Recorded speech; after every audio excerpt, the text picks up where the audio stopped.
test is in 4-part, Part 1, Part 2, Part 3, and Part 4. Now look at Part 1. Part 1. John Helston, a student from London University, wants to know some information about a 21st conference. You'll hear a conversation between John and university staff. Now you have some time to look at questions 1 to 5.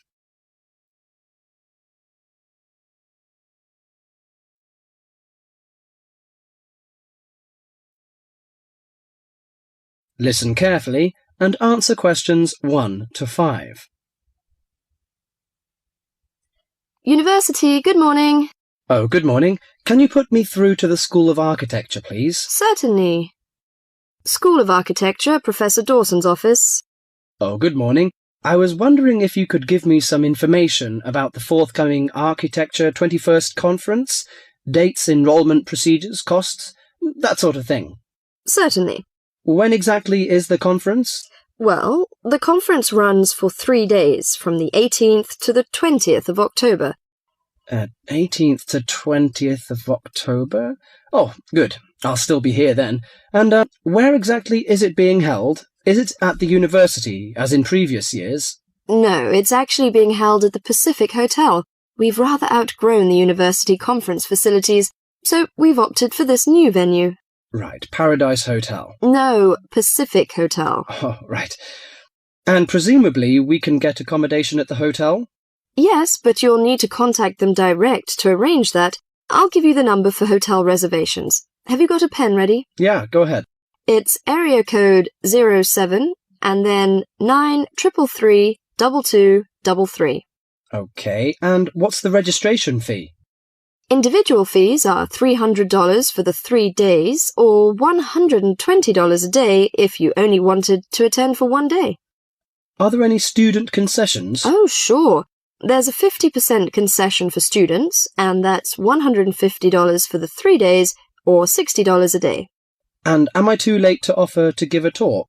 Oh, I'm pretty sure you've missed the deadline for that. Oh, really? But I've only just arrived here in Australia. Is there any way I could have a paper accepted? Well, you'd need to talk to Professor Dawson. He's the person organising the conference this year. I can put you through if you like.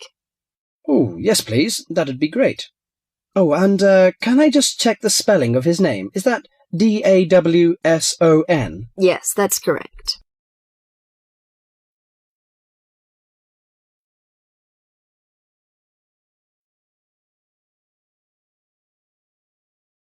Before you hear the rest of the talk, you have some time to look at questions 5 to 10.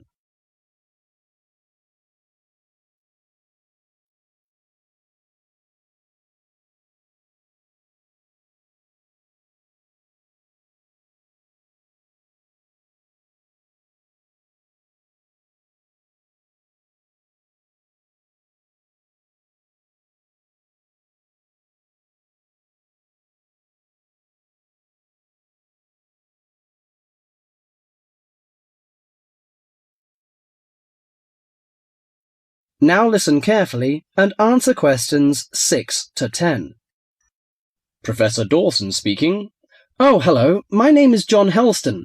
I'm an architecture student at London University. I'm here in Australia for 3 months, looking at energy-saving house designs. Right. I'm interested in giving a talk on my research at the conference, but I believe I may have missed the deadline. Well, strictly speaking, you have. The closing date was last Friday. Oh, no! But we may be able to include your paper if it fits into our program, but you'll have to be quick. Okay, what do I need to do? Send me an outline of your talk, and make sure you'd include an interesting title for the talk, something to attract the delegates' attention. Okay, interesting title, right? The outline should be no more than 300 words, though. Right. I should be able to keep it down to 300 words, but would 400 be okay? No, not really, because we have to print it in the proceedings, and we just don't have the space. Sure, I understand. And also, can you send me a short CV, the usual stuff, name, age, and qualifications, that sort of thing? Right, include a brief CV. Actually, you can email it to me. That'd be quicker. Sure. What's your email address? Well, the best thing would be to send it to the conference administrative officer. The address is admin in lowercase, in small letters. Right. So that's admin@uniconf.edu.au. Right. I'll do that straight away. Thank you very much. You've been very helpful. Okay, well, we hope to see you in October then. That is the end of part 1. You now have half a minute to check your answers.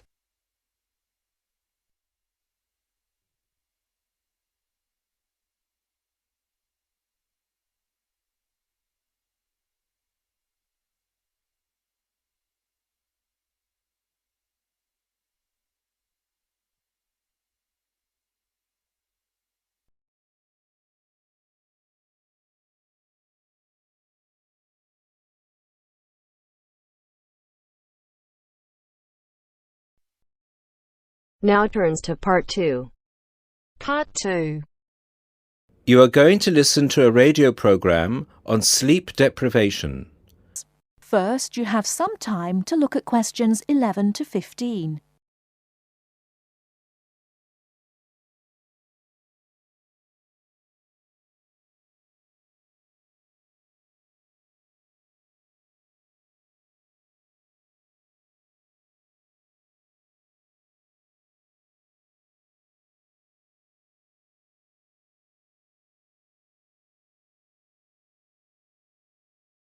Now, listen carefully and answer questions 11 to 15.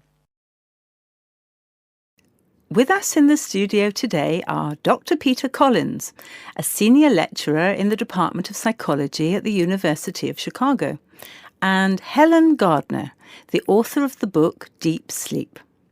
They've come to our studio to discuss the effects of sleep deprivation and also give some tips to the sleep deprived on how to deal with the problem. Welcome to the studio, Helen and Peter. Now, Peter, what are the reasons for sleep deprivation and how can it affect our lives? Well, the research into sleep deprivation started in the late 50s and has been going on ever since. Many researchers link sleep deprivation with electricity, television and computers, which have enabled humans to work 24/7. Before electricity was invented, people's body clocks were synchronized with the sun's schedule, and the average time they spent sleeping was 8 to 9 hours a night. By 1975, that average was down to 7 hours, and today 1/3 of us sleep less than 6 hours a day. This leads to a condition called chronic sleep deprivation, which basically means going for extended periods of time with less sleep than your body needs. Chronic sleep deprivation can cause a variety of physical and psychological problems. At its most basic level, loss of sleep can make us more irritable and less efficient, and can affect long-term memory and concentration, which can result in more accidents. According to the latest research into sleep deprivation is the main reason for 3% of plane crashes, 10% of domestic accidents, 20% of accidents at work, and 45% of all traffic accidents. Research into the physical effects of chronic sleep deprivation suggests more serious and significant long-term complications. Research from my university, the University of Chicago, has shown that sleep deprivation interferes with how the human body regulates insulin and sugar metabolism, which can increase the risk of diabetes. People who are sleep deprived have weakened immune systems and are more prone to viruses and other kinds of infections.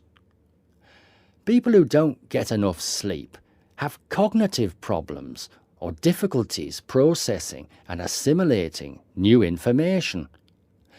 Lack of sleep affects long-term memory and slows down such abilities as judgment and reaction times. Some researchers link sleep deprivation with obesity, indicating that sleep disorders and eating disorders are often linked. Before you hear the rest of the talk, you have some time to look at questions 16 to 20.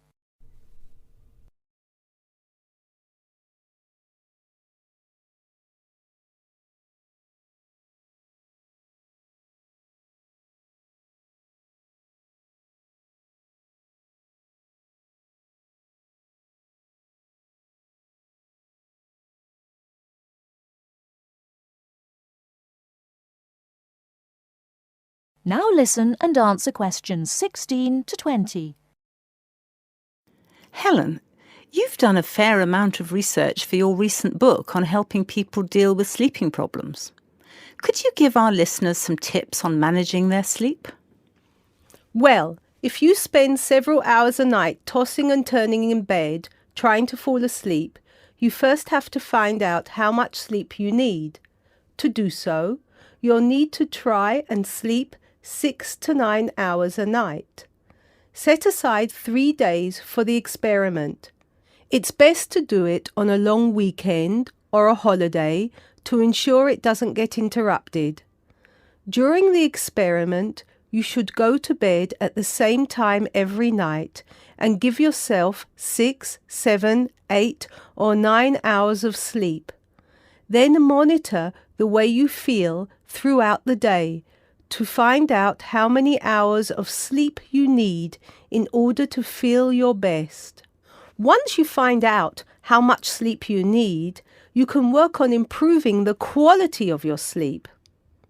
The main secret here is to allow yourself 1 or 2 hours to relax before going to bed. You may want to try and have a warm shower or bath before going to bed. Doing some quiet activities such as reading or filing can help some people relax. A warm drink in bed helps to induce sleepiness. Some people take up yoga or meditation to help them relax at night. Different techniques will work for different people, so it's best to experiment and find the one that suits you best. You should definitely avoid using technology before going to bed. Activities such as playing video games, watching TV, and others which require you to use your attention can stop you from falling asleep. Avoid eating before going to bed. A late dinner can disrupt your sleep. Not only is going to bed with a heavy stomach bad for digestion and can make you overweight, but it can also keep you awake for hours. Caffeine-rich drinks can increase your heart rate, which can stop you from falling asleep. Energy drinks also have the same effect on your body. You should avoid drinking these at night. The same goes for vigorous physical exercise, such as weightlifting or working out on a treadmill. In many cases, you can reset your body clock and make it tick for you by changing your lifestyle. If your sleep deprivation is severe, it's always best to seek professional advice and get an appointment with your doctor, who might prescribe you sleeping pills. Thank you, Helen. We'll be back after the break and we'll be answering questions we've received from our listeners.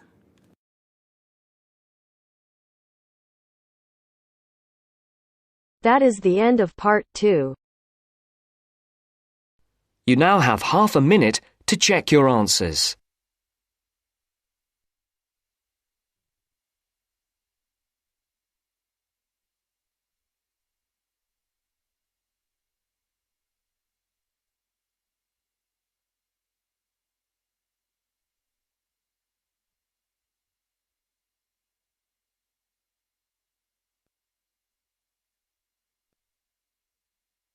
Now turns to part 3.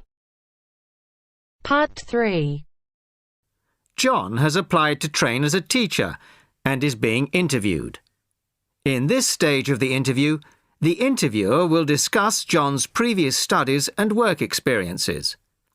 First, you have some time to look at questions 21 to 25.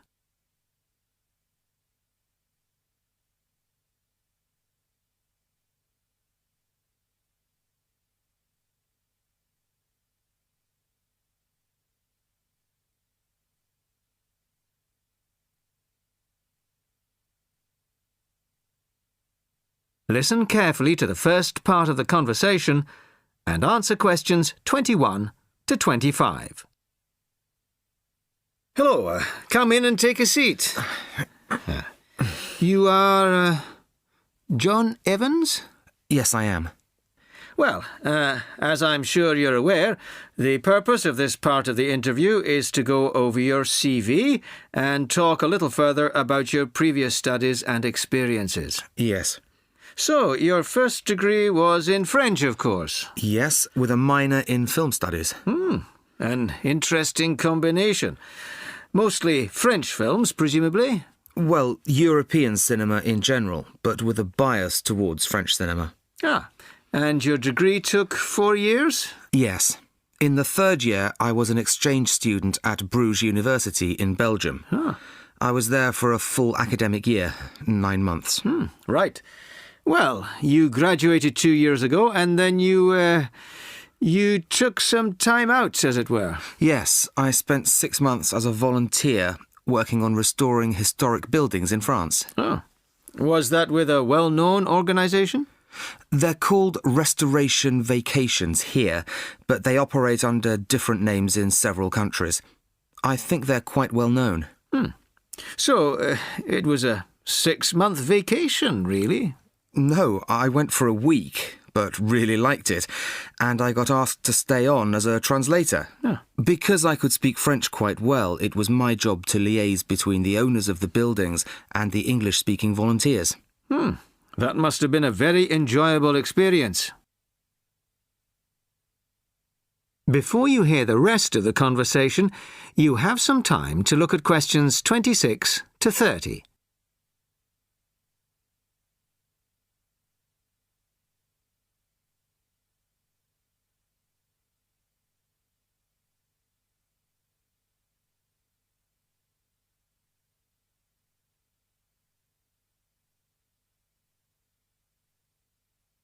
Now listen and answer questions 26 to 30. Well, it was certainly a very enjoyable experience to begin with, but after the first 3 months or so, I actually got a bit bored. I was talking about the same things every day. Bricks, cement, window frames, that kind of thing. It wasn't really stretching my French. Also, I wasn't getting paid, just free accommodation and food, plus some pocket money. Oh, I see. So then you started working for a bank in Paris. BCFC, I think. Yes. Were you doing entirely translating again? Well, translating was the major part of it, mostly from English into French this time. Official documents, letters, that kind of thing. Much more challenging. But I was also in charge of coordinating the translation work going on in the bank's offices in Switzerland, Belgium and other parts of France. What did that involve? It was simple, really. I just had to keep track of what had been translated in each office. To save wasting time having the same document translated twice in different offices. So, you stayed there for a year and a half, and then you left. Why was that? Simple. To apply for this course. I see. Why give up a secure job in Paris to train as a teacher here? I've always imagined that I'd be a teacher, really. I loved being in Paris, but I wouldn't want to spend the rest of my life working for a bank. Do you think your experiences in France will help you as a teacher of French? It certainly helped my French, and my experiences certainly gave me a much better understanding of French culture. Although that may not be of enormous use when it comes to standing up in front of a class of British 13-year-olds. Perhaps not. Thank you very much. The next stage of the interview will be conducted by my colleague in room 207. That is the end of part 3. You now have half a minute to check your answers.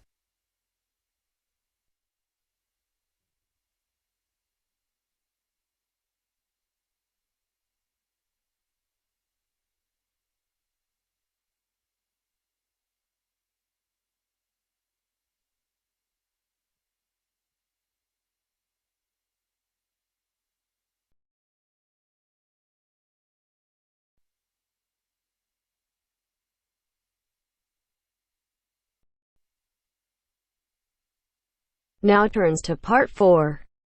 Part 4. First, you have some time to look at questions 31 to 40.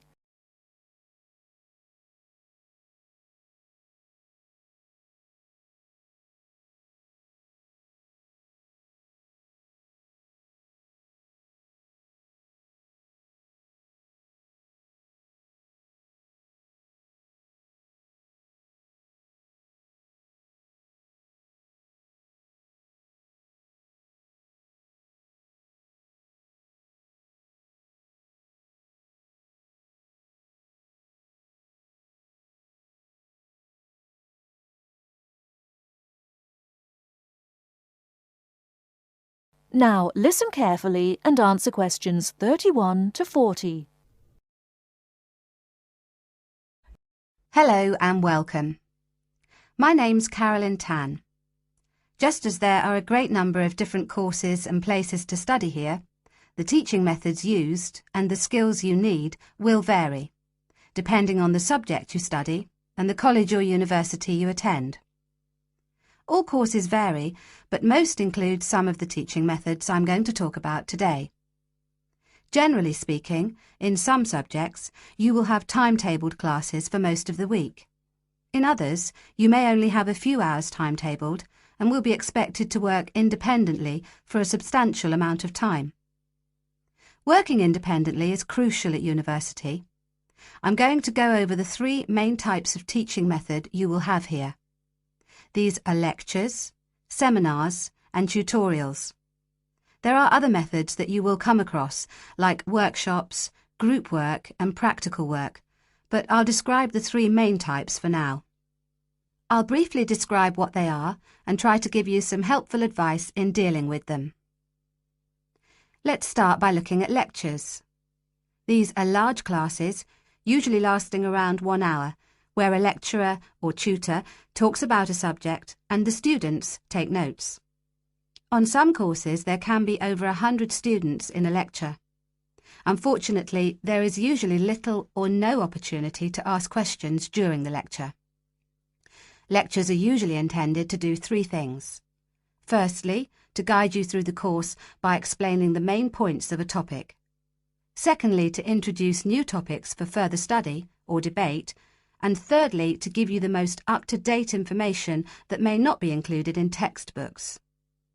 So as you can see, it's essential to go to lectures. Of course, you need to take notes in lectures. Remember, you don't need to write down everything the lecturer says.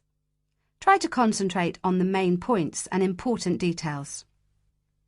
Most lecturers use stories, examples, and even jokes to illustrate a point. And you shouldn't write these down. When you take notes in lectures, abbreviations and symbols for common words and terms can help you write faster. If there is something you don't understand, make a note to ask after the lecture or in a tutorial. Most students try to write up their notes after a lecture. It's a good idea to try to be organised. Keep your notes from your lectures in order in a file, but don't just file the notes away until your exams. Read through them regularly, as this will help you with your revision. It's really important to go over your lectures. As an international student, the lecturer will recognise that you may need more help in lectures and that you may want to record the lecture on a digital recorder. If you do want to do this, ask the lecturer's permission first. They will usually agree. Finally, don't worry if you find it difficult to understand the lecturer at first. This will get easier as you get used to their style and as your English improves. OK, that's enough about lectures. Let's have a look at seminars now. Seminars are smaller classes where students and a tutor discuss a topic, and they often last about the same time, if not longer than lectures. You will know in advance what the topic is, and the tutor will usually ask some students to prepare a short presentation for discussion. Seminars are usually meant to encourage debate about an issue. This means different opinions will be expressed by the tutor and students. The aim is not for students to be told the correct answer, but to understand different arguments and make judgments about them. This process helps you learn to analyse topics critically. Some international students find that seminars can be a bit frightening, especially if they're not used to this kind of teaching. Don't worry. Many other students feel the same at first. Participating actively in seminars is an important part of the learning process, so try to contribute, even if it seems difficult at first. It is best to do some reading before each seminar, so that you are familiar with the topic and can follow and contribute to the discussion. It may help you to make notes before the seminar of any points you would like to make. If you're having difficulty in seminars, discuss this with your tutor. And finally, I'll give you information on tutorials. Tutorials are meetings between a tutor and an individual student or small group of students. These usually last between 15 and 30 minutes. In a tutorial, the tutor will give you advice and guidance on a piece of work you are doing or a piece of work you have completed, or even a problem you may be having with a topic or with study methods. You should try to ask questions during tutorials about your work or about topics raised in lectures and seminars. Well, that's all for teaching methods. I'll go on now to talk about the different kinds of examination. That is the end of part 4.